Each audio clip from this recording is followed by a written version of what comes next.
Hello student, science power point के YouTube channel पर आप सभी का स्वागत है। आज बच्चों हम पढ़ेंगे अणुभार। हमारे पास जो अणु होंगे उन अणुओं का अणुभार किस तरीके से निकाला जाता है, आज हम इसी वीडियो में यही पढ़ने वाले हैं। तो देखना दोस्तों, अणुभार क्या होता है। पहले आप इसको टॉपिक का नाम लिखना, अणुभार। अणुभार, इस अणुभार को बोलते हैं मोलिक्यूलर मास। मोलिक्यूलर मास भी बोलते हैं। इसी को अपन बोलते हैं आणविक द्रव्यमान। ये आज का हमारा टॉपिक रहेगा।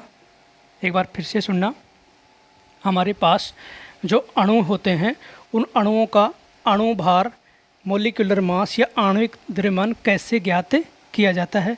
देखना, ये अणुभार, मोलिकुलर मास, आणविक द्रव्यमान आपको तभी समझ में आएगा जब आपको तत्वों का परमाणु भार के बारे में पता होगा। यदि आपको परमाणु भार के बारे में जानकारी लेनी है तो इससे जो पिछला वीडियो है उसमें मैंने परमाणु भार के बारे में सिखा दिया गया।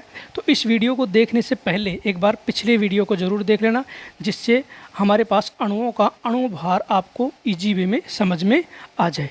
तो दोस्तों देखना, मान लीजिए हम एग्जाम्पल लेकर के इस बात को समझते हैं कि हमारे पास अणु होंगे, उन अणुओं का अणुभार या मोलिकुलर मास कैसे निकाला जाता है। मान लीजिए, देखो एक बार दोस्तों, एग्जाम्पल लेने से पहले इसका थोड़ा बेसिक कंसेप्ट। सबसे पहले अणुभार कहेंगे किसे। हमारे पास जो अणुभार होता है उसको लिख सकते हो आप, अणुभार बराबर होता है परमाणु भारों का योगफल। परमाणु भारों का योगफल।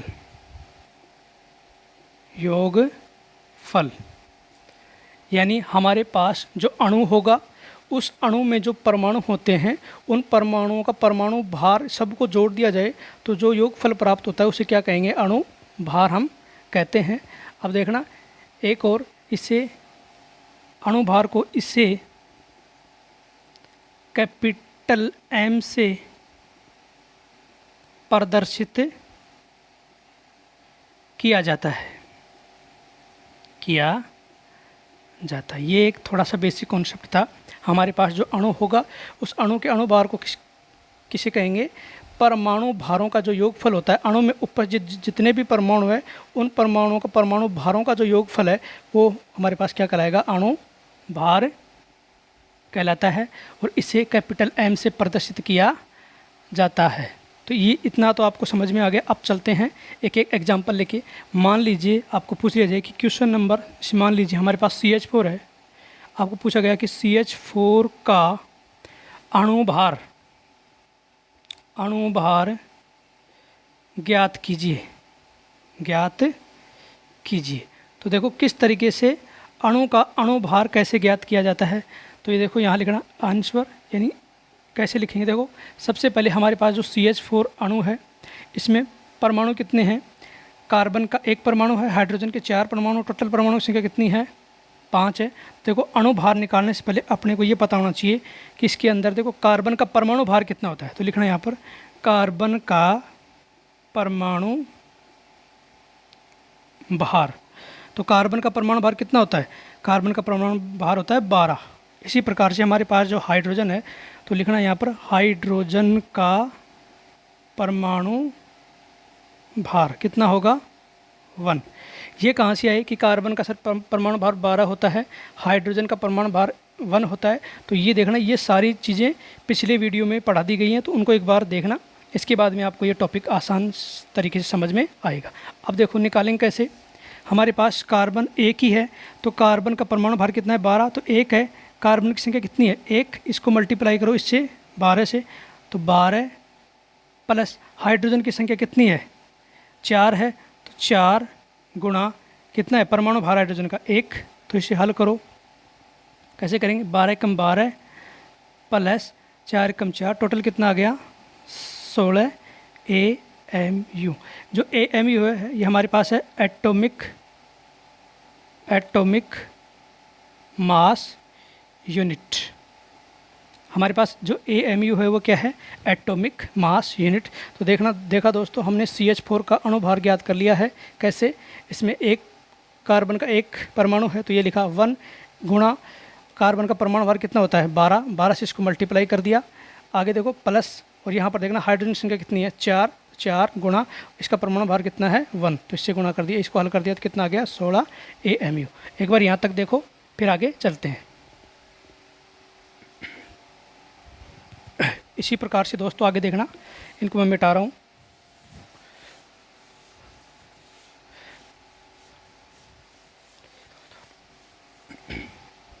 मान लीजिए दोस्तों, आपको पूछ लिया जाए कि CH3COOH एसिटिक एसिड का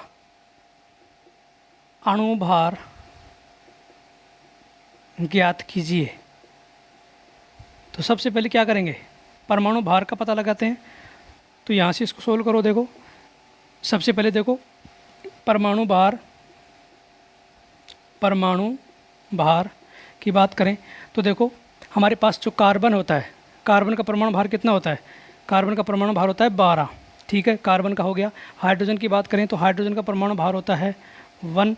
इसी तरीके से देखो कार्बन का हो गया, हाइड्रोजन का हो गया। ऑक्सीजन है तो ऑक्सीजन का कितना होता है 16, ठीक है। तो अब हल करते हैं। देखो कार्बन की संख्या कितनी है, देखो इधर देखना, कार्बन की संख्या 1 और 2, कार्बन की संख्या कितनी है तो 2 गुणा कितना है यहाँ परमाणु भार 12, तो इससे 12 से मल्टीप्लाई कर दिया। प्लस हाइड्रोजन देखना कितने हैं 3, 3 और 1 4, तो 4 गुणा 1, इसी प्रकार से प्लस। आगे ऑक्सीजन का देखें तो ऑक्सीजन हमारे पास 2 हैं, तो 2 गुणा कितना है 16। तो इसको जब हल करो तो कितना आएगा, देखो 12 दूनी 24 प्लस 4 प्लस 32, तो कितना आ गया, हल करने पर देखना कितना आएगा 32, 24 और 4 160 आ गया। तो देखना हमारे पास ये आ गया। तो हमारे पास क्या हो गया कि जो CH3COOH का अणुभार कितना प्राप्त हो गया हमें 60 AMU। इस प्रकार से देखा दोस्तों, हमने CH3COH का क्या निकाल लिया, एटॉमिक अणुभार हमने निकाल लिया। तो आगे चलना दोस्तों,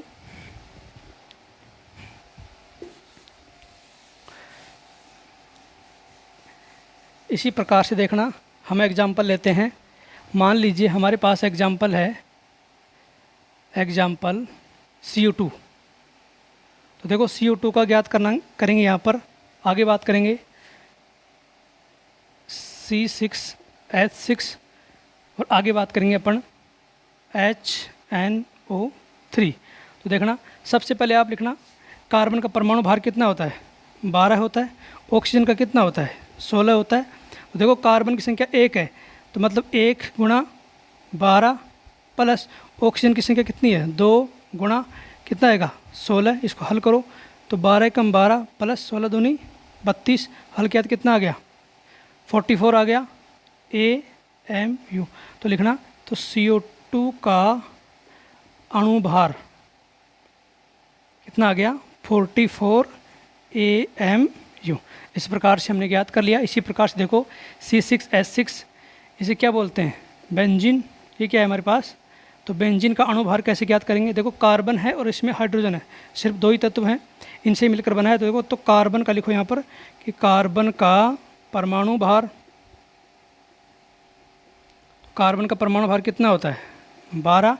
इसी प्रकार से देखो हाइड्रोजन का परमाणु भार कितना है 1 है। तो देखो यहाँ पर कार्बन की संख्या कितनी है 6 इंटू परमाणु भार कितना है तो 12 प्लस हाइड्रोजन की संख्या कितनी है यहाँ पर 6 इंटू परमाणु भार को मल्टीप्लाई कर दो तो 12 छिकी, इसको हल करेंगे तो नीचे क्या आएगा 12 छिकी 72 प्लस 6 कम 6, हल किया तो कितने आ गया 78 आ गया। तो ये हमारे पास तो बेंजीन का, तो लिखो हमारे पास जो बेंजीन का अणुभार कितना आ गया 78 आ गया। इस तरीके से 78। इसी प्रकार से देखना दोस्तों HNO3 नाइट्रिक अम्ल जो है इसका अणुभार कैसे निकालेंगे, तो इसका हम अणुभार कैसे ज्ञात करेंगे। तो देखना, सबसे पहले लिखो कि H का परमाणु भार, H का परमाणु भार कितना है, 1 है। इसी प्रकार से नाइट्रोजन का, अगले तत्व नाइट्रोजन का परमाणु भार कितना होगा, 14। और ऑक्सीजन का कितना होता है, ऑक्सीजन का परमाणु भार कितना होता है, 16। क्योंकि देखो नाइट्रिक जो एसिड है वो 3 ही तत्वों से मिलकर बन रहा है, हाइड्रोजन से, नाइट्रोजन से और ये ऑक्सीजन से। तो देखो अणुभार कैसे निकालेंगे, तो m इक्वल टू, सबसे पहले हाइड्रोजन की संख्या एक ही है तो 1 गुणा 1 प्लस नाइट्रोजन एक ही है तो नाइट्रोजन का एक नाइट्रोजन है गुणा किसे करें 14 प्लस ऑक्सीजन की संख्या कितनी है 3, तो 3 गुणा कितना है ऑक्सीजन का 16।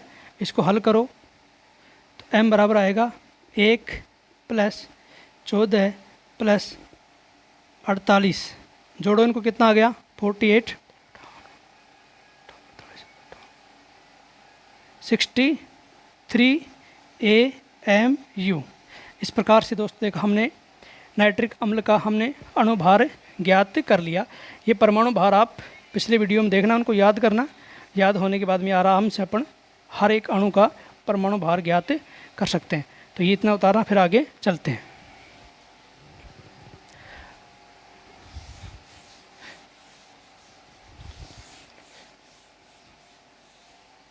एक और देखना दोस्तों, मान लीजिए आपके पास आपको पूछा गया कि H2O का अणुभार ज्ञात करो। तो कैसे करोगे, सबसे पहले सबसे पहले अपने को पूछा क्या है, अणुभार पूछा है।